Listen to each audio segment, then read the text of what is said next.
ونسلم على رسوله الكريم اما بعد فاعوذ بالله من الشيطان الرجيم بسم الله الرحمن الرحيم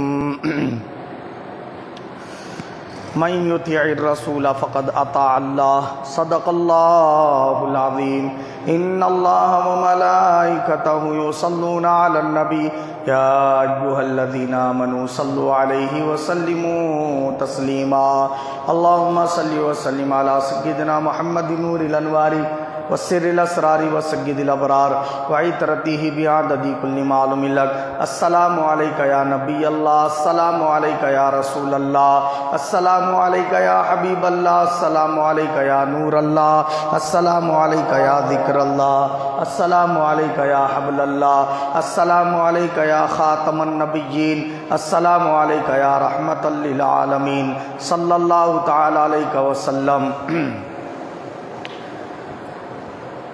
تھی ظلمت آپ سے پہلے اندھیرا تھا ہر ایک گھر میں تم آئے ہو گئی دنیا منور یا رسول اللہ محبت آپ کی غالب نہ ہو جب تک ہر ایک شے پر مکمل ہو نہیں سکتا یہ ایمان یا رسول اللہ عزیزان ملت اسلامیہ یہ اللہ رب العزت کا بے پناہ فضل و کرم ہے کہ اس نے ہم تمام کو ہر جمعہ کی طرح آج بھی یہاں جمع ہونے کی سعادت نصیب فرمائی۔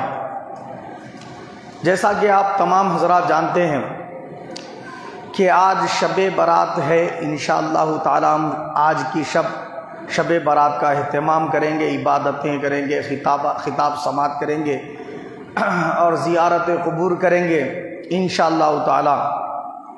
تو اس مناسبت سے آج کا جو میرا خطاب ہے کہ شب برات کی شرعی حیثیت کیا ہے، کہ شب برات منانا ہے یا نہیں ہے، اس میں عبادتوں کا اہتمام کرنا ہے یا نہیں ہے، کیا چیزیں کرنی چاہیے کیا چیزیں نہیں کرنی چاہیے، پھر یہ شب برات کیا احادیث شریفہ میں اس کا ذکر ہے یا نہیں ہے۔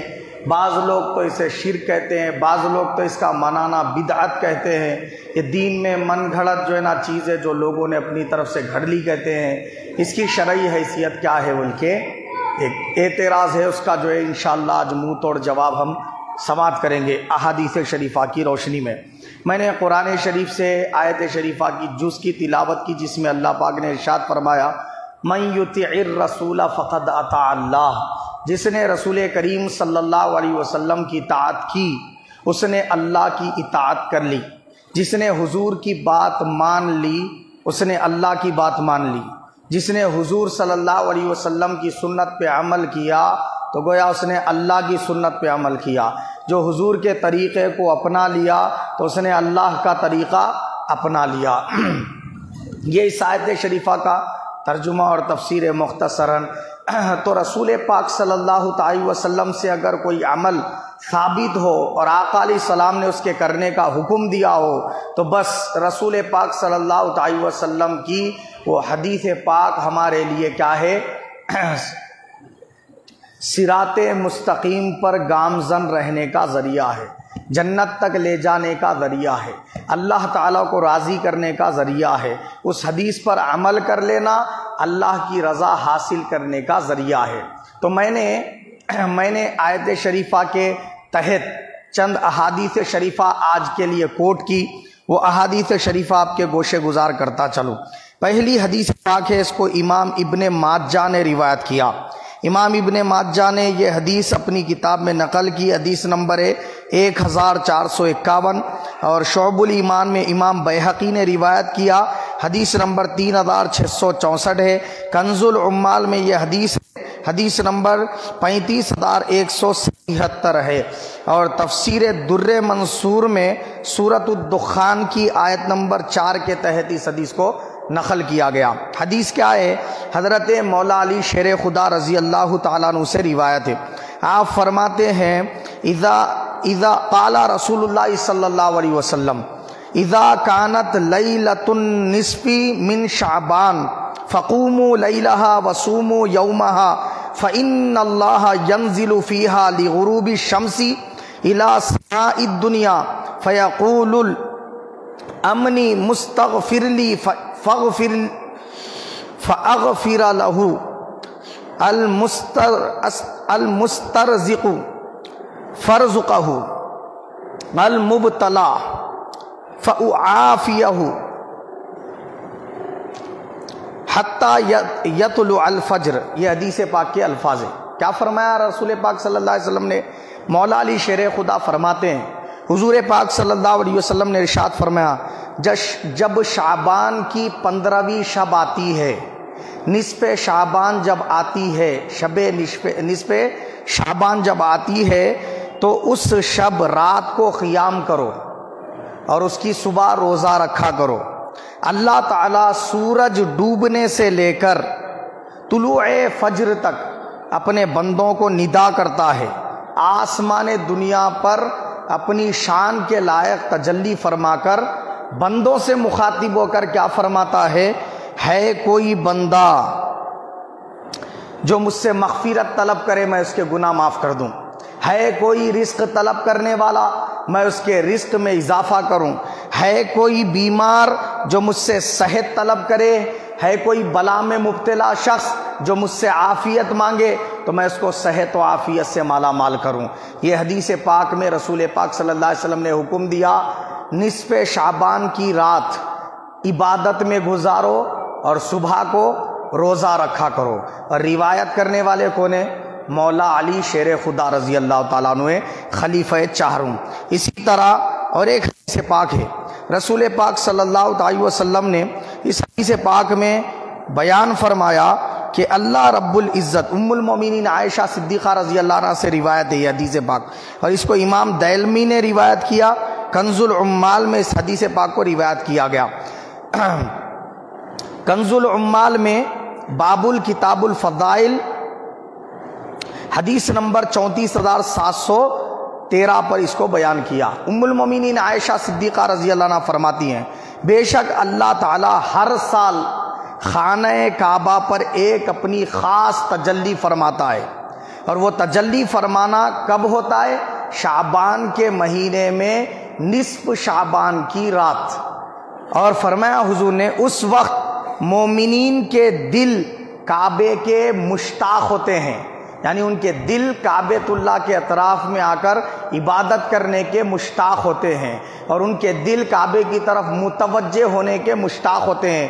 کثرت سے عبادت کرنے کا شوق مومنین کے قلبوں میں قدرتی طور پہ پیدا ہوتا ہے، وہ ام المومنین عائشہ صدیقہ۔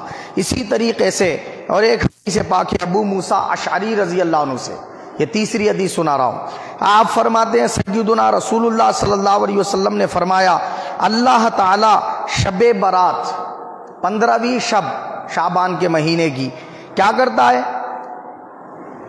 فرماتا ہے کہ میں بندوں کی طرف مغفرت اور رحمت کی تجلی کے ساتھ پہلے آسمان پر تجلی فرماتا ہوں، اور مشرک کینہ پرور بد عقیدہ کے علاوہ سب بندوں کی مغفرت فرما دیتا ہوں۔ یعنی مشرکین کی مغفرت نہیں ہوتی اس رات میں، اور جو ایک مومنین سے دشمنی رکھنے والے کی مغفرت نہیں ہوتی، بد عقیدہ شخص کی مغفرت نہیں ہوتی۔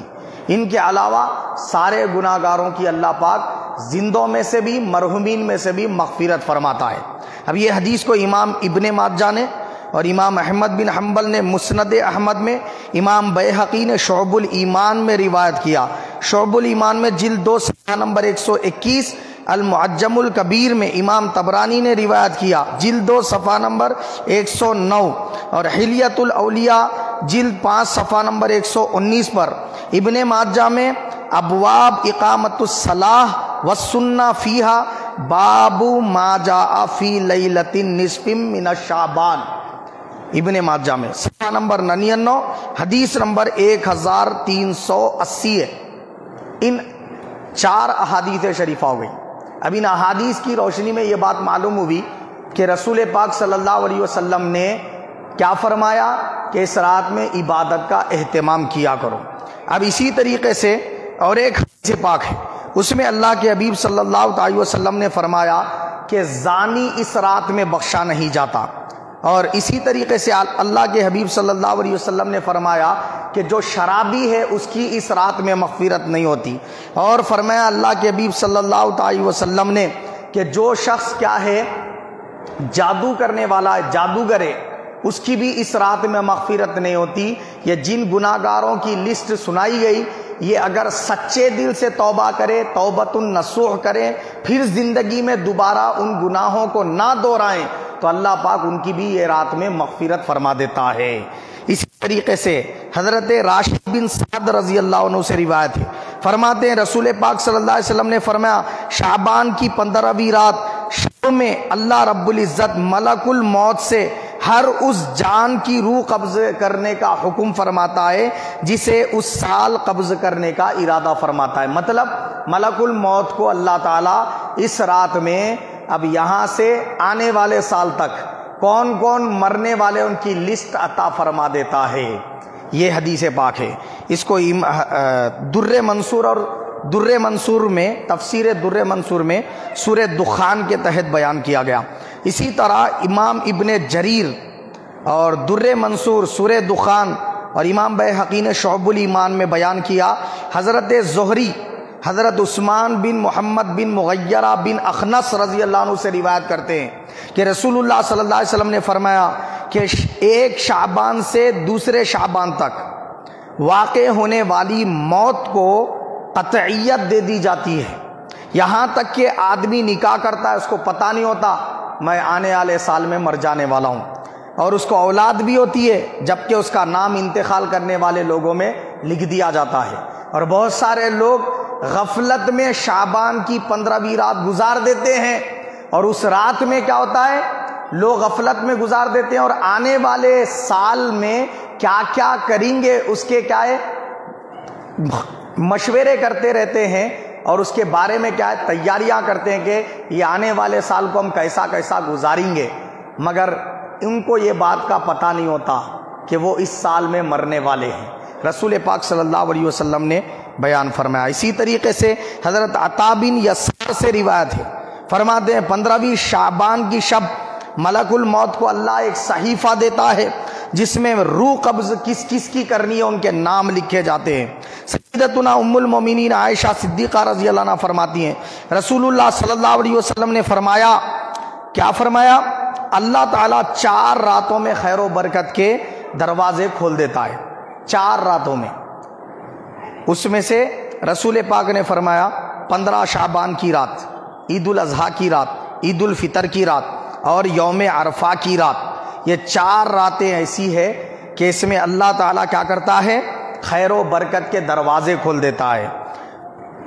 اسی طرح ام المومنین عائشہ صدیقہ رضی اللہ تعالیٰ عنہ سے روایت حدیث پاک فرماتی ہیں کہ رسول پاک صلی اللہ علیہ وسلم نے فرمایا شعبان بھر کے روزے رسول پاک صلی اللہ علیہ وسلم اکثر رکھا کرتے تھے، یعنی 1-2 روزے پر اکتفا نہیں کرتے تھے۔ شعبان کا مہینہ آتا تو سرکار کثرت کے ساتھ روزے رکھا کرتے تھے، کبھی کبھی پورا مہینہ روزہ رکھ لیتے تھے، آخر کے 1-2 روزے چھوڑتے تھے تاکہ لوگ کہیں رمضان 2 مہینے کا نہ سمجھ لے، بول کے رمضان اور شعبان میں فرق کرنے کے لیے لاسٹ کے 1-2 روزے سرکار چھوڑ دیا کرتے تھے، مگر پورا مہینہ روزے کا اہتمام کرتے تھے۔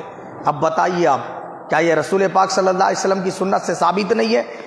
ام المومنین عائشہ صدیقہ رضی اللہ عنہ فرماتی ہیں، کیا فرماتی ہیں، ایک رات میں نے اپنے بستر پہ سرکار کو نہیں پایا، میں ڈھونڈنے نکلی، میں نے جنت البقیع میں، بقیع غرقد قبرستان مدینے کا، وہاں پہ رسول پاک صلی اللہ علیہ وسلم کو پایا، حضور دعا مانگ رہے تھے۔ پھر میں واپس آنے لگی، حضور نے مجھ سے فرمایا اے عائشہ کیا تم نے یہ جانا کہ اللہ کے رسول تم پر زیادتی کریں گے، یعنی تمہارے ساتھ نہیں رہ کے دوسری بیویوں کے ساتھ رات گزاریں گے، کیا تم نے یہ گمان کیا؟ انہوں نے عرض کیا ہاں یا رسول اللہ، مجھے یہ گمان ہوا تو تلاش میں نکلی۔ آقا علیہ السلام نے فرمایا کہ تم نہیں جانتی کہ آج کون سی رات ہے، یہ 15 شعبان کی رات ہے، اس رات کو اللہ آسمان دنیا پر اپنی خاص تجلی فرماتا ہے، اور قبیلہ بنو کلب یہ قبیلہ تھا جس کی بکریاں بہت زیادہ تھی، اتنی زیادہ تھی کہ جہاں جہاں تک نظر ڈالتے اسی جو ہے نا قبیلے کے بکریوں کے ریوڑ نظر آتے تھے۔ حضور نے فرمایا عائشہ بنو کلب قبیلے کے بکریاں کتنے ہیں؟ وہ بکریوں کے جسموں سے پورے بال نکال کر اگر گنو تو کتنے ہوں گے؟ حضور نے فرمایا وہ بھی کم ہے، اللہ اس سے بھی زیادہ ہر سال 15 شعبان کی رات لوگوں کی مغفرت فرما دیتا ہے۔ یہ حدیث پاک میں بیان فرمایا کون؟ ام المومنین عائشہ صدیقہ رضی اللہ تعالیٰ عنہ نے۔ اب دیکھیے آپ صحابہ اکرام، کون کون سے صحابہ اکرام ہیں جن سے 15 شعبان کی رات کے بارے میں کیا ہے احادیث شریفہ روایت ہے؟ نام سنیے آپ۔ حضرت ابو بکر صدیق رضی اللہ تعالیٰ عنہ، ان سے احادیث آئی ہیں۔ مولا علی شیر خدا، سیدتنا ام المومنین عائشہ صدیقہ، تین ہو گئے۔ چوتھے حضرت عبداللہ ابن عباس، پانچویں حضرت ابو ہریرہ، چھٹے حضرت انس بن مالک، ساتویں حضرت اسامہ بن زید، آٹھویں ابو موسیٰ اشعری اور نویں حضرت عبداللہ ابن عمر، دسویں ہیں حضرت راشد بن سعد، گیارہویں حضرت عثمان بن محمد بن مغیرہ بن اخنس اور 12ویں حضرت عثمان بن ابو العاص، 13ویں حضرت معاذ بن جبل، 14 نمبر پر حضرت ابو ثعلبہ خشنی، 15ویں نمبر پر عوف بن مالک اشجعی اور 16ویں نمبر پر حضرت ابو سعید خدری رضی اللہ عنہ سے روایت ہے۔ کتنے صحابہ سے روایتیں ہیں؟ 16 صحابہ اکرام سے 15 شعبان کے بارے میں احادیث شریفہ مروی ہے۔ تو 16 صحابہ اکرام نے روایتیں بیان کی، اور 16 صحابہ نے جب روایتیں بیان کی تو ظاہر سی بات ہے وہ عبادت نہیں کی ہے کیا 15 شعبان کی رات؟ غور کرنے والی بات ہے۔ 15 شعبان کی رات عبادت کا اہتمام کرے بول کے تو آگے بیان کرے نا۔ تو 16 صحابہ کے نام احادیث کے کتب میں ملتے ہیں۔ اب ایک بڑا واویلا مچایا جاتا ہے کہ یہ ساری احادیث ضعیف ہے۔ کیا کہا جاتا؟ ساری احادیث ضعیف ہے۔ پبلک کو گھما دیا گیا کہ ضعیف حدیث قابل اعتماد نہیں ہوتی، اس پر عمل نہیں کیا جاتا، محدثین کے اقوال کو رد کیا گیا ہے۔ یہ بات کی آڑ میں آپ تحقیق کیجئے، کسی محدث نے کبھی نہیں کہا کہ ضعیف حدیث چھوڑ دینے کے قابل ہوتی ہے، ضعیف حدیث پھینک دینے کے قابل ہوتی ہے، قابل قبول نہیں ہوتی۔ تمام محدثین کا اتفاق ہے کہ ضعیف احادیث اگر زیادہ صحابہ سے مروی ہو تو وہ مضبوط ہو جاتی ہے، ضعیف نہیں رہتی، وہ حدیث قابل اعتماد ہو جاتی ہے اگر زیادہ صحابہ سے مروی ہو۔ اور یوں تو اگر دیکھا جائے جو ضعیف حدیث کو ٹھکرانے کی بات کرتے ہیں وہ خود 20 ایسے ضعیف احادیث ہیں جن پر یہ فتوے دیتے پھرتے ہیں۔ 20 احادیث میں نے حال ہی میں عصر کی نماز کے بعد جو درس دیا ہے نا، اس میں کون کون سی وہ 20 احادیث ہیں جس پر اہل حدیث فتویٰ دیتے ہیں اور وہ ضعیف ہے، اور اس کو ان کے ہی اماموں نے ضعیف قرار دیا۔ ہمارے جامع نظامیہ کے میرے استاد محترم عبد الاحد صاحب نے وہ کتاب لکھی کہ ضعیف احادیث پر اہل حدیث کا عمل، 20 احادیث کو انہوں نے اس میں کوٹ کیا ہے پورے حوالوں کے ساتھ، میرے پاس موجود ہے، جس کو مطالعہ کرنا ہو آ کے مجھ سے لے لے بعد میں۔ تو مختصراً یہ 16 صحابہ سے جب روایتیں آ گئی تو اب بات ضعیف والی نہیں رہتی، مضبوط ہو جاتی ہے، اس کو دلیلاً پیش کیا جا سکتا ہے۔ بات سمجھ میں آئی؟ اب آگے چلیے، کس کس محدث نے اس کو بیان کیا؟ اب جب محدث حدیث کو بیان کرتا ہے تو اس کا خود عقیدہ ہوتا ہے، عقیدہ ہے تو ہی کتاب میں لکھ رہا نا صاحب، اگر رد کر دینے والی ہے تو کتاب میں کیوں لکھا حدیث؟ وہ خود نکال کے پھینک دیتا تھا وہ حدیث کو اگر قابل اعتماد نہ ہوتی تو۔ اب محدثین کے نام سنیے، صحابہ اکرام کے ان احادیث جو 16 صحابہ کے مرویات ہیں اس کو بیان کیا امام ترمذی نے، امام نسائی نے اپنی سنن میں، سنن نسائی، سنن ابو داؤد، یہ کون سی کتابیں بتا رہا ہوں؟ سیاہ ستہ کے اندر ہے یہ 6 بڑی جو احادیث کی کتابیں ہیں ساری دنیا میں مانی جاتی ہیں، اس میں سے ترمذی شریف، سنن نسائی، ابو داؤد، سنن ابن ماجہ، مسند احمد، مستدرک علی الصحیحین، مسند اسحاق بن راہویہ، مصنف عبد الرزاق اور مسند ابو یعلا اور مسند البزار، مسند دیلمی، صحیح ابن حبان، معجم کبیر طبرانی، معجم اوسط طبرانی، مصنف ابن ابی شیبہ، مسند عبد بن حمید اور شعب الایمان میں امام بیہقی نے بیان کیا، اور الدعوات الکبیر میں بیہقی نے بیان کیا، ابن مردویہ نے بیان کیا، امام ابن عساکر نے المطالب العالیہ میں، حضور شیخ عبد القادر جیلانی نے الغنیہ لطالبی طریق الحق میں بیان کیا، اسی طرح مجمع الزوائد نے جامع الاحادیث میں، جمع الجوامع میں، جامع الاصول من احادیث الرسول میں، بغیت الباحث عن زوائد مسند الحارث، کنز العمال، شرح السنہ، یہ تمام احادیث کے کتب میں یہ ساری احادیث آئی ہیں۔ اب بتائیے آپ، یہ خالی رد کرنے کی حدیثیں ہیں تو پھر یہ محدثین نے بیان کیوں کیا ہے؟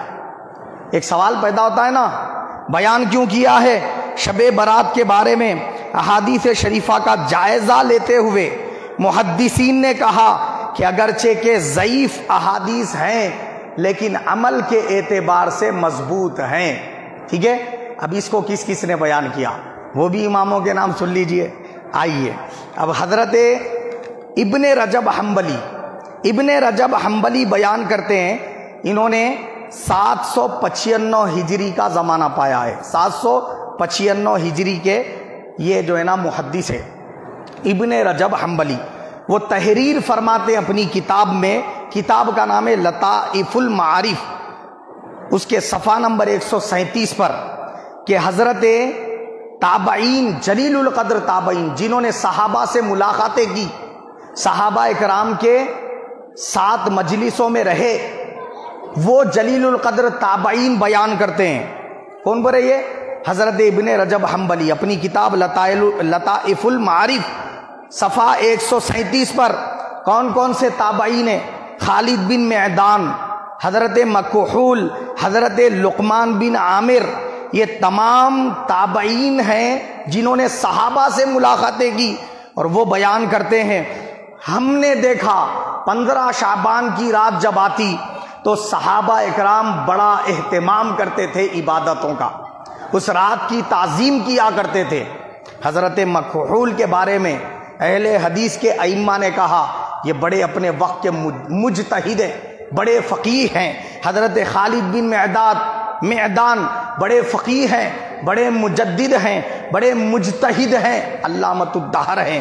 لقمان بن عامر کے بارے میں کہا بڑے متقی پرہیزگار، بڑے جو ہے نا کیا ہے فقیہ ہیں، بڑے مجتہد ہیں۔ اب آپ بتائیے پھر رہ کیا گیا ہے جب انہوں نے صحابہ کو اپنے آنکھوں سے دیکھا ہے کہ انہوں نے عمل کیا، 15 شعبان کی رات عبادتوں کا اہتمام کیا، اور یہ خود بھی کرتے تھے۔ اب اس کے بعد عمر بن عبدالعزیز کو کون نہیں پہچانتا؟ ثانی عمر فاروق کہا جاتا ہے ان کو، اور ان کے دور میں وہ عدل و انصاف دیکھا گیا جو حضرت عمر بن خطاب رضی اللہ عنہ کے دور میں دیکھا گیا۔ شیر اور بکری ایک ساتھ پانی پیتے ہوئے دیکھے گئے، شیر بکری پہ حملہ نہیں کر رہا، بکری شیر سے نہیں ڈر رہی ہے۔ عمر بن عبدالعزیز کا دور ہے، تو کیا میرے اوپر حملہ کرے گا؟ گویا ایسے کہہ رہی ہے بکری، شیر سے نہیں ڈرتی تھی۔ یہ عدل و انصاف کا علم تھا۔ عمر بن عبدالعزیز رضی اللہ تعالیٰ عنہ، یہ ان کے قول کو بیان کیا امام ابن رجب حنبلی نے، اس کو بیان کیا امام عسقلانی نے، اس کو بیان کیا علامہ ابن جوزی نے۔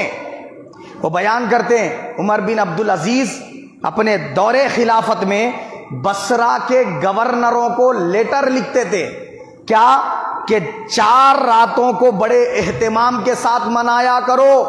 وہ 4 راتوں میں ایک رات رجب کی پہلی رات، رجب کے مہینے کی پہلی رات، اور 15 شعبان کی رات، عید الفطر کی رات، عید الاضحیٰ کی رات، یہ 4 راتوں کا بڑے اہتمام کے ساتھ کیا کرو، اس کو منایا کرو بصرہ میں۔